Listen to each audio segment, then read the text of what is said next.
Praise the lord. మన ప్రభువు అయిన దేవుని వాక్యమును చదువుకొని ప్రభువు మహిమను పొందుకుందాము.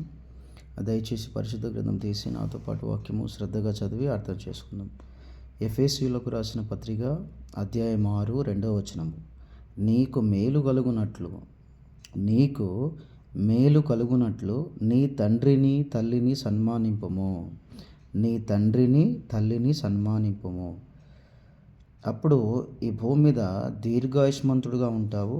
ఇది వాగ్దానంతో కూడిన ఆజ్ఞలో మొదటిది అని ప్రభువైన దేవుడు చాలా స్పష్టంగా చెప్తున్నాడు. ఇప్పుడు ప్రభువైన దేవుడు మనతో చెప్పేది ఏంటి అంటే, ఆయన మన మీద నమ్మకంతో ఒక మాట మనతో చెప్తున్నాడు. ఏంటది?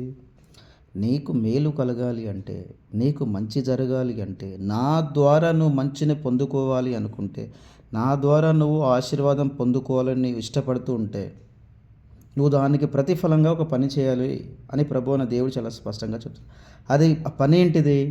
నీ తండ్రిని తల్లిని సన్మానింపము అని.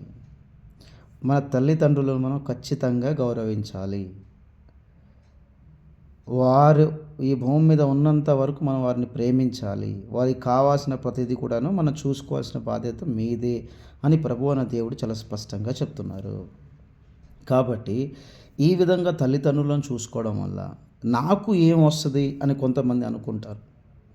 దానికి ప్రతిఫలంగా దేవుడు ఏమి ఇస్తానంటున్నాడు అంటే, నీ తల్లిదండ్రులను మంచిగా చూసుకుంటే దాని ప్రతిఫలంగా నేను నీకు నువ్వు భూమి మీద బతికే సంవత్సరాలు ఎక్కువ నేను చేస్తాను. అది ఆయన కంట్రోల్లోనే ఉండాలి. ఎవరు ఎంతకాలం బతకాలి, ఎవరు ఎంతకాలం మాత్రం ఇదంతా ఆయన కంట్రోల్లో ఉంటుంది.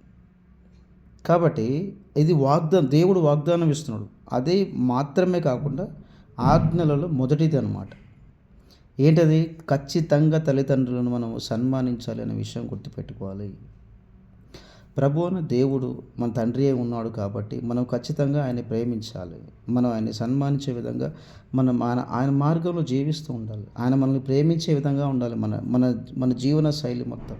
అప్పుడు దేవుడు మనల్ని ఖచ్చితంగాను ఆయన మేలు చేస్తున్న విషయం ఇక్కడ గుర్తుపెట్టుకోవాల్సిన విషయం ఏంటంటే, మనం ఆయనకు నచ్చినట్టుగా నడుస్తున్నామా లేదా అనేది చూసుకుంటూ పోవాలి. అంతేగాని దేవుడు మనకు చేసిన తర్వాత పోదామనే కాదు. ఎప్పుడైతే మనం ఆయన మార్గంలో నడక మొదలు పెడతామో ఆటోమేటిక్గా ఆయన మనకు మేలు చేస్తూనే ఉంటాడు. కాబట్టి పరిశుద్ధ గ్రంథం నుండి చూస్తే యోసేపు తన తండ్రి అయిన యాకోబును ప్రేమించడం మనం చాలా స్పష్టంగా చూస్తున్నాము. యోసేపు జీవితం ఎంత గొప్పగా దేవుడు తీర్చిదిద్దారన్న విషయం మనం చాలా స్పష్టంగా మనకు తెలుసు. కాబట్టి దేవుడు చెప్పినట్టుగా తల్లిదండ్రులు మనం సన్మానించి దేవుడి నుంచి మనం మేలు పొందుకుందాం. ప్రభువైన యేసుక్రీస్తు మిమ్మల్ని ఆశీర్వదించునుగాక. ఆమేన్.